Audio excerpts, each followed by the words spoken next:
Delaware's transit service, moving forward.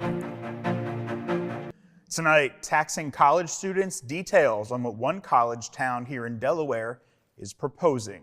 Plus, why this two-time WNBA MVP who calls Delaware home is said to be taking a break from the court.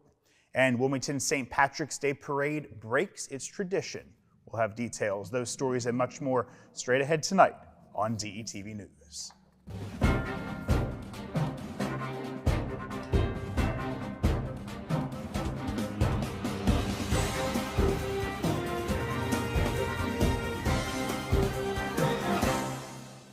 Welcome to this DETV News Brief. I'm Matt Ford. Thanks for being with us tonight. We begin tonight with the news out of the University of Delaware. The university has implemented an immediate hiring freeze due to unexpectedly high health care rates, they say.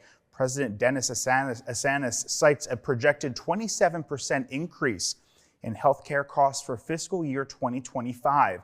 This prompting urgent action to address potential shortfalls of $20 to $40 million. The freeze impacts faculty hires in all staff positions, while non-essential travel and campus events also face cutbacks. The president urges community engagement to explore revenue-generating strategies amidst escalating expenses.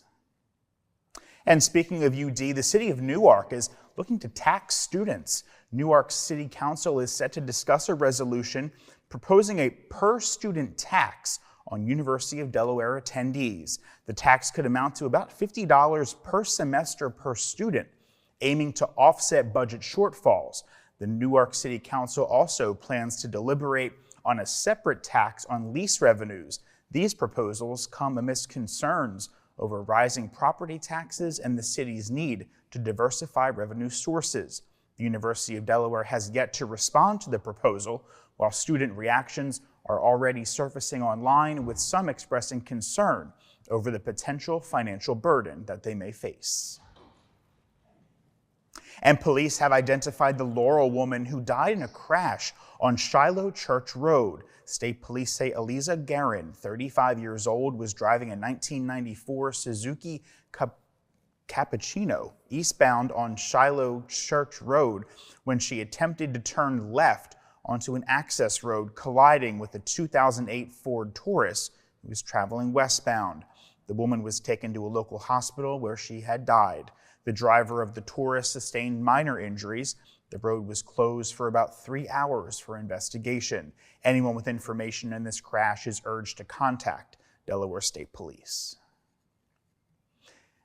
And state police have arrested a 17-year-old Cesar Rodney High School student after they say 2 kitchen knives were found in the student's backpack.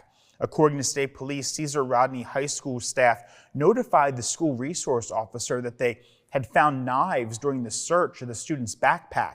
Police say the student was then removed from the school and turned over to his parents. Police say there were no threats made and no one was harmed.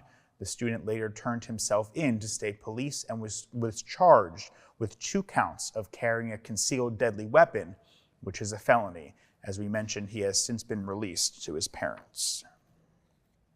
To Dover now, where Representative Jeff Spiegelman has introduced House Bill 286, aiming to prevent life insurance companies from accessing genetic test results from companies like Ancestry DNA and 23andMe.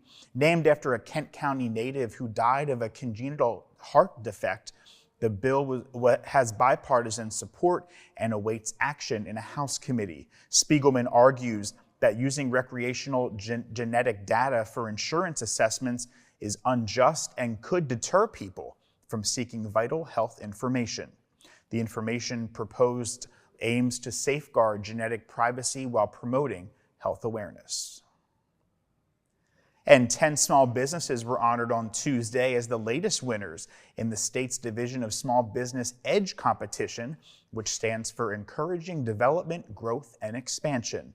5 companies are recognized in the STEM category, getting up to $100,000 each, while 5 businesses in the entrepreneurial class received $50,000 apiece. Over 100 small businesses submitted funding applications for this round. To date, the EDGE program has awarded over $5.5 million to 90 small businesses. You can read all about this round's honorees at business.delaware.gov/EDGE. Applications for the next round of funding are currently being accepted until March 1st. To sports news, basketball star Elena Delle Donne's next move is reportedly unclear after ESPN reports emerged that she declined a contract offer from the WNBA's Washington Mystics. At 34 years old, Delle Donne, a former standout at Ursuline Academy here in Wilmington and the University of Delaware, has chosen to step away for the game for now. Despite health setbacks, she remains a free agent, with the Mystics retaining her rights. Delle Donne's impact on and off the court is significant, with a legacy that includes multiple MVP awards and collegiate achievements. Her decision leaves fans and observers speculating about what comes next for this renowned athlete. And before we leave you tonight, Wilmington's St. Patrick's Day Parade, usually held the Saturday before the holiday, will this year take place on Saturday, March 9th, defying tradition as St. Patrick's Day falls on a Sunday. David Ireland, president of the Irish Culture Club of Delaware, cites the change as aligning with Philadelphia's parade and extending the celebration over 2 weekends. The Hoolie, a post-parade party, moves to St. Patrick's Church parking lot, aiming to revitalize the event's spirit. The parade and Hoolie start at noon, featuring live music by Ben and Eddie. Joe and Jerry McCoy, owners of Catherine Rooney's Pub, are this year's grand marshals. The festivities kick off March 8th with a stripe painting ceremony. You can visit irishcultureclubde.com for additional details. And that's going to do it for this edition of DETV News. Be sure to follow us across your favorite social media platforms. And for a look at what's happening all around the state of Delaware, check out our website. That's detvch.com. With tonight's news, I'm Matt Ford. I'll see you again right here next week.